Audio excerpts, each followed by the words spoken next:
देख रहा हूँ दोस्तों ऊपर।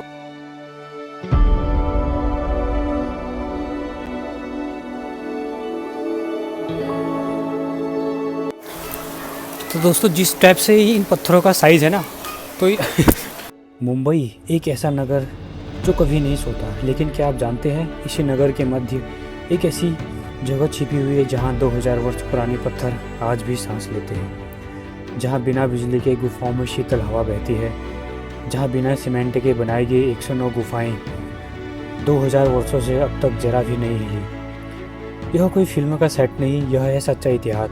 कन्हेरी गुफाएं, एक ऐसा स्थान जहां साधना होती थी, धर्म की शिक्षा दी जाती थी और पत्थरों पर सभ्यता की कहानियां उकेरी जाती थी।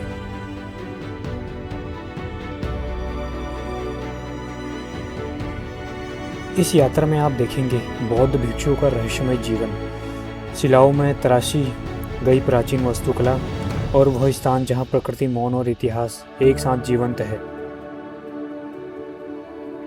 आप सोच भी नहीं सकते कि मुंबई जैसे महानगर के बीचों बीच इतना ज्ञान, इतना सुकून और इतनी कहानियां छिपी हो सकती हैं। तो तैयार हो जाइए, यह केवल एक ब्लॉग नहीं, यह है समय की यात्रा।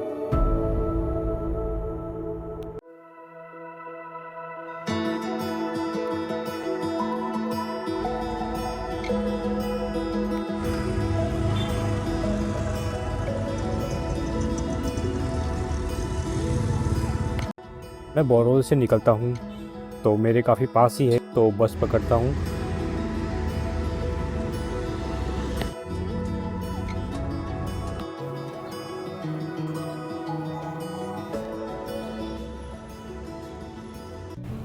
कन्हेरी केव्स मुंबई के संजय गांधी नेशनल पार्क के अंदर स्थित है। पार्क के मेन गेट तक आप ऑटो, लोकल बस या शेयर्ड व्हीकल से आसानी से पहुंच सकते हैं।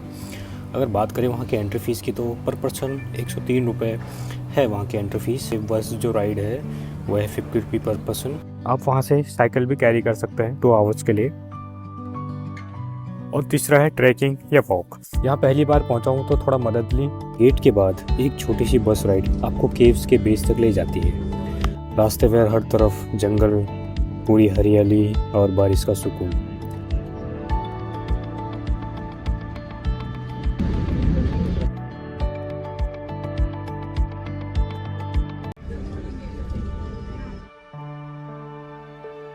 टिकट लेने के बाद आप पहुंचते हैं एक बोर्ड के पास जहां कन्हेरी केव्स का मैप और हिस्ट्री लिखी होती है। ये केव्स इंडिया की सबसे बड़ी Buddhist rock cut caves complex में से एक है। तो दोस्तों बस आपको इस प्यारे से गेट तक ले आती है और यहाँ से चढ़नी होती है सीढ़ियाँ, और रिटर्न बस भी आपको यहीं से मिलती है। और दोस्तों यहाँ पर आपको मिल जाएंगे छोटे छोटे स्टॉल्स जहाँ से आप अपने लिए जूस या फ्रूट्स कैरी कर सकते हैं। बारिश का मौसम था तो सीढ़ियाँ चढ़ते हुए बारिश भी शुरू हो जाती है। दोस्तों मैं पहुंच जाता हूं टिकट काउंटर्स और ये रहे कुछ टिकट प्राइजेस, और ले लेता हूं मैं अपना टिकट और शुरू कर देते हैं अपनी एंट्री। तो दोस्तों जैसे आप यहां से एंट्री करेंगे तो एंट्री के बाद आगे का व्यू कुछ इस प्रकार से होता है। और दोस्तों एक बात, सारे साइन बोर्ड्स ज़रूर से ध्यान से पढ़ लेना क्योंकि ये आपको बहुत सारी हेल्प करेंगी। और यहाँ के डस्टबिन भी थोड़ा खास है दोस्तों, यहाँ की जगहों के अनुसार इन्हें भी बनाया गया है। तो ये है केव नंबर 1, तो जल्दी से पहुँचते हैं और देखते हैं। तो दोस्तों क्या आप तैयार हो, क्योंकि अब आप देखने वाले हो ऐसी गुफाएं जो 2000 साल पुरानी है। ये क्या देख लिया दोस्तों। तो दोस्तों सामने जो तुम देख रहे हो ये सिर्फ केव्स नहीं है, ये हैं 2000 साल पुरानी वो आवाज़ें जो अब भी पत्थर में गूंज रही हैं।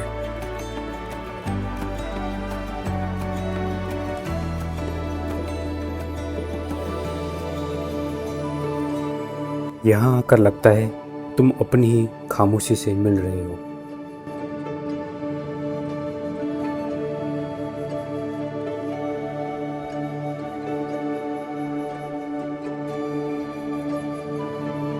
यहाँ का डिज़ाइन सिंपल नहीं था।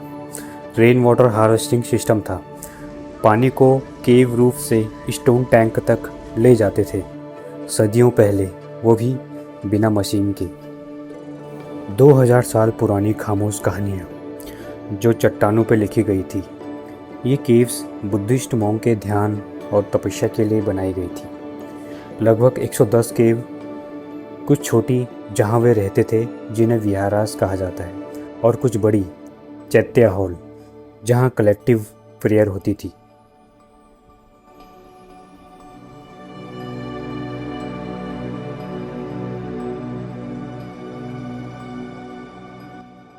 इन जगहों ने मुझे ये सिखाया कि सिंपल रहना और अंदर से शांत रहना इस दुनिया का सबसे बड़ा ज्ञान है। और तुम सोच रहे होंगे, शहर के बीच जंगल के अंदर इतनी शांति और इतिहास छुपा कैसे रह गया? शब्द कम है, तुम यहाँ आकर खुद महसूस करो। और ऊपर चढ़ने के बाद आपको कुछ इस तरह का खूबसूरत नज़ारा देखने को मिलता है।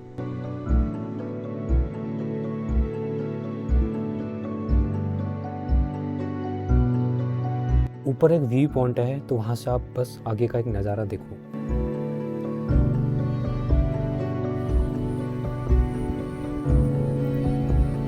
यहाँ सब कुछ हरा था और पीछे कहीं मुंबई धुंधला सा दिख रहा था। दोनों एक फ्रेम में थे, जैसे शांति और शोर एक ही कहानी के हिस्से हों।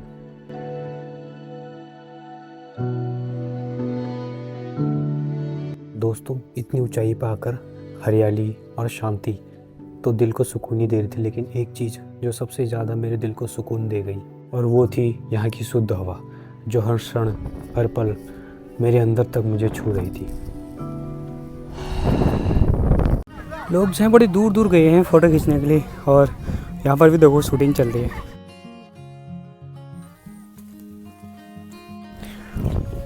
और जिन बातों को ध्यान रखना है उनमें से एक है छाता। छाता हमेशा साथ में कैरी करना, क्योंकि कभी भी यहाँ बारिश आ सकती है। मौसम है ही इस टाइप से हिल में। और दूसरी बात है कि फिसलन बहुत ज़्यादा है इधर। तो अगर आपको एक्सपीरियंस नहीं है थोड़ा बहुत चढ़ने का, या धीरे धीरे आप लोग अगर चलते हैं तो थोड़ा संभल के आपको चलना होगा। जिस प्रकार से यहाँ से रास्ते हैं ना, हर जगह पानी पानी, एकदम चप फिसलन देख ही रहो। पीछे का सीन देखो तुम बस, किस प्रकार से हो रखे है पत्थरों का। दोस्तों, मैं तो हुई पहाड़ से, यानी उत्तराखंड से, तो मेरे लिए थोड़ा नॉर्मल था। लेकिन अगर आप पहली बार यहाँ आ रहे हैं, इन हसीन वादियों को देखते देखते ध्यान रखना, फिसल ना जाना। तो ये बड़े ध्यान से देख रहा है मेरे को। कोई है जो बता सकता है कि ये कोड आखिर में है क्या? और ये वाली जगह तो बड़ी सही है बैठने के लिए। और ग्रुप में, अगर आप ग्रुप में आ रहे हो तो यहाँ पर पूरी पंचायत बैठा सकते हो। अब यहाँ पर बड़ा सही व्यू है। देख रहा हूँ दोस्तों, ऊपर से नीचे तक पूरी एक वो थी है, पहाड़ है। पहाड़ को काट काट के एक ऐसा शेप में ढाला गया है। केव 19 से 30 तक। तो दोस्तों, जिस टाइप से इन पत्थरों का साइज़ है ना, तो ये हिस्सा मेडिटेशन और रहने के लिए बनाया गया था। यहाँ बुद्धिस्ट मॉन्क अपना समय ध्यान और चिंतन में बिताते थे।